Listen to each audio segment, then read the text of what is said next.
En 1532, Pizarro conquista el estado inca, el imperio inca. Es el inicio de la conquista. Pero, ¿cómo era esta zona? Si bien se habla de la violencia con que los españoles llevaron a cabo esta conquista, es interesante saber que esta tradición de violencia en realidad ya estaba instalada en este territorio. Pero bueno, intentemos una descripción primero de esta zona, con qué se encuentran los españoles. Zona andina, los Andes. Cuando hablamos de los Andes, estamos hablando de un espacio muy particular. Tenemos que tener en cuenta tres elementos. Primero, la latitud, es decir, la distancia hasta el Ecuador. La longitud, la distancia a los meridianos, y la impresionante altitud que tienen los Andes. ¿Por qué tenemos que tener en cuenta estos tres elementos? Porque son los que permiten que los Andes tengan tanta diversidad de paisajes, de recursos, de climas, y eso es lo que llevaría a cada grupo étnico, a cada pueblo, que de hecho fueron múltiples, a elaborar una respuesta para sacar provecho de cada nicho ecológico, como luego se conocería, ¿no? De cada espacio particular y sus recursos. Estas respuestas particulares van a determinar las características de los distintos grupos étnicos. Antes de que vinieran los españoles, como podemos ver, eran muchísimos los pueblos que habitaban esta zona, estas regiones.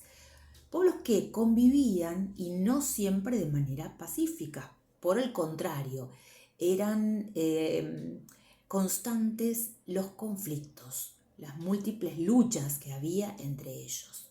Esto es necesario conocerlo, porque uno muchas veces se pregunta, los historiadores se han preguntado, ¿cómo puede ser que un pequeño grupo de españoles haya logrado vencer a un imperio tan extenso?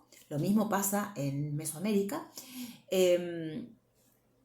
tan organizado, ¿no? Bueno, tenemos que ver qué pasaba entre los pueblos que vivían en esta zona, ¿no? Que permitió que muchos de estos pueblos hicieran alianza con los españoles, dándole una ventaja muy significativa. En estos pueblos, en estos territorios, había tribus pequeñas, había señoríos, espacios bien organizados, ¿sí? Cada uno con su forma de enfrentar la vida en este espacio tan particular que es la zona andina. Vamos a analizar algunas características del incanato, o de lo que se conoce, según los mismos incas, el Tahuantinsuyo. El imperio Tahuantinsuyo va a atravesar las mismas fases que otros imperios de la humanidad, ¿sí? Otros imperios que han vencido a pueblos anteriores, después ellos han sido vencidos por otros. Eso también le pasó al Tahuantinsuyo. Cuando el Tahuantinsuyo se organiza, se expande muy rápidamente. En solamente 130 años tiene una expansión impresionante. Y eso hasta le jugaría en contra. ¿De dónde surge el Tahuantinsuyo? Bueno, un pueblo muy pequeño, una tribu, ¿no es cierto?, va a andar pululando por una región donde anteriormente había habido poderes concentrados, de los cuales ya hablamos, como fueron Huari, en la zona que hoy es Perú, y el Tiahuanacu, en la zona que hoy es Bolivia. En esa zona, un pueblo particular que asimismo se llamaban runas, que significa hombres. Estos runas van a conquistar a un pueblo que se llamaban los quechuas, y de los quechuas van a tomar su lengua.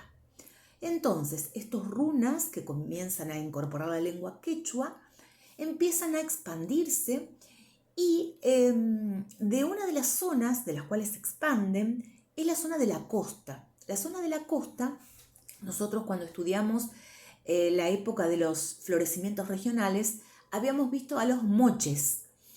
Con el correr del tiempo en esta zona costera, los moches tienen una cultura que le va a sobrevivir, que se va a llamar la chimú, Y de ellos los incas, porque así este pueblo, estos runas de habla quechua, llamaban a sus gobernantes, empezaron a llamarlos incas, de los chimú van a tomar toda la forma en que los chimú organizaban su corte, ¿sí? Todo el esplendor de la corte chimú en la ciudad chimú de Chan, ellos lo toman para sí y comienzan a elaborar también una corte muy esplendorosa.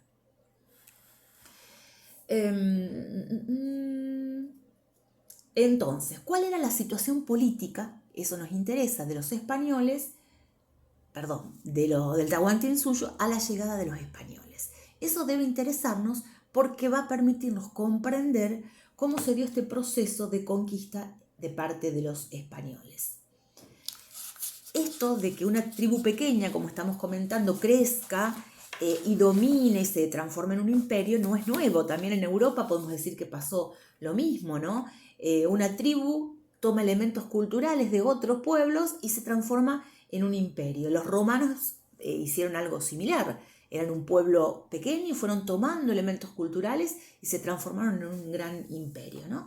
Aquí también toman estos elementos culturales.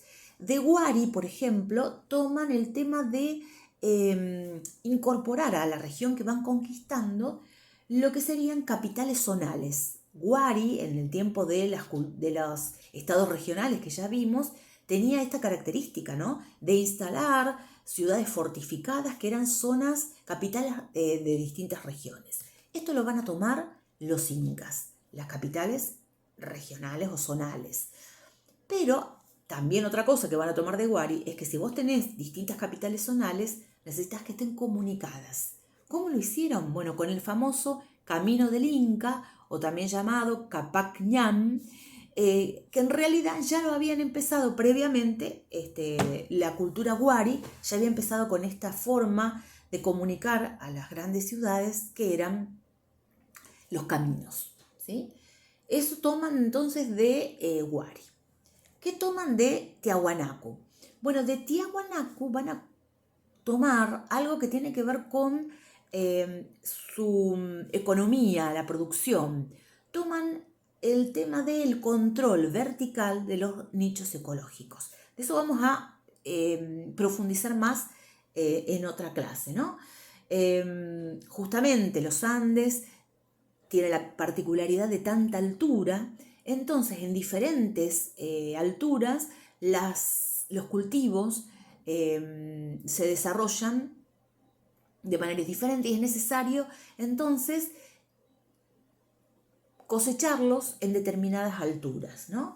Entonces, si a 3.000 metros, por ejemplo, se produce maíz, trasladan colonias, grupos de trabajadores a esa altura para que puedan cosechar el maíz, ¿no? Esa técnica la van a aplicar copiando a los de Tiahuanaco. Y como dijimos antes, de los chimú, de la costa, lo que van a tomar es este esplendor de la corte. Y también, y esto es importante, la tradición o el sistema de herencia partida. ¿Qué significa esto de la herencia partida?